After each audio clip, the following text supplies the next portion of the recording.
शादी के बाद क्या बेटियां पराई हो जाती हैं? पति 2 दिन के लिए ऑफिस के काम से दूसरे शहर जा रहा था, तो पत्नी से बोला कि चलो तुम्हें तुम्हारे मायके छोड़ देता हूँ। अकेली यहाँ घर में रहकर क्या करोगी? और तुम बहुत डरपोक भी हो। वह खुशी खुशी तैयार हो गई। मायके के घर का दरवाजा खुला था। माँ और बाबा बाहर बालकोनी में बैठे खाना खा रहे थे, अचार और चटनी के साथ। हाल चाल पूछने के बाद उसने अपने बाबा से कहा, आप तो कभी अचार और चटनी के साथ रोटी नहीं खाते, तो आज क्यों? तो बाबा ने कहा, बेटी जी, कभी कभी खा लेनी चाहिए, इसका भी अपना अलग ही मजा है। उसने अपने पिता की आंखों लाचारी देख ली थी। इतने में भाभी बाहर आई और चेहरे पर झूठी मुस्कान सजाए पूछने लगी, रहने आई हो? उसने खुश होते हुए कहा, भाभी, मेरे पति 2 दिन के लिए दूसरे शहर गए हैं, तो मुझे यहाँ छोड़ गए। भाभी कहने लगी, बैठो, तुम्हारे लिए चाय पानी लेकर आती हूँ। वह भी अपने माता पिता के खाए हुए बर्तन समेटने लगी और कहने लगी कि मैं भी भाभी की मदद कर देती हूँ और साथ ही भैया से भी मिल लूँगी। ये कहते हुए वह अंदर चली गई। बर्तन किचन में रखकर वह भाई के कमरे की ओर चल पड़ी, तो उसे भाभी और भैया की बातों की आवाज़ सुनाई दी।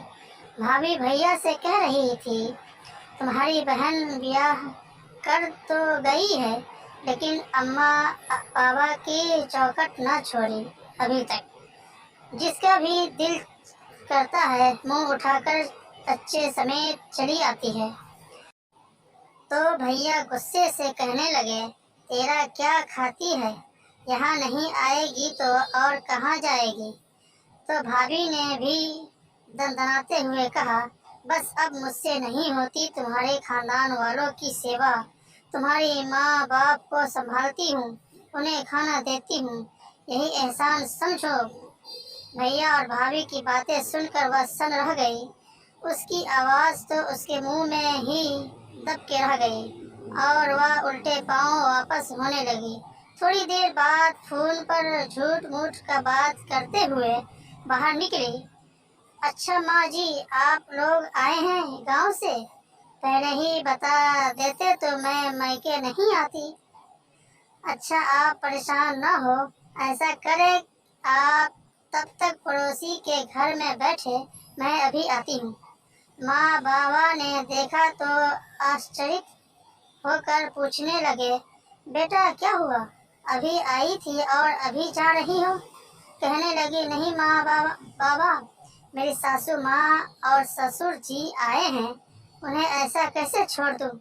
अभी जाती हूँ, फिर कभी आ जाऊँगी। आप दोनों अपना ख्याल रखिएगा।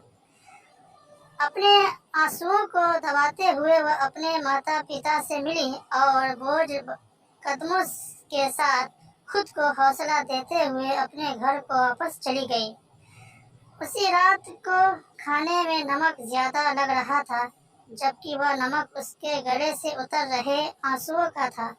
ये सच है कि माँ बाप से होती है, लेकिन कभी कभी उनके होते हुए भी वह बेबस होते हैं। दोस्तों, ये कहानी अगर अच्छी लगी हो तो आप चैनल को लाइक करें, शेयर करें, कमेंट करें। चैनल को ज़रूर सब्सक्राइब करें। आपका धन्यवाद।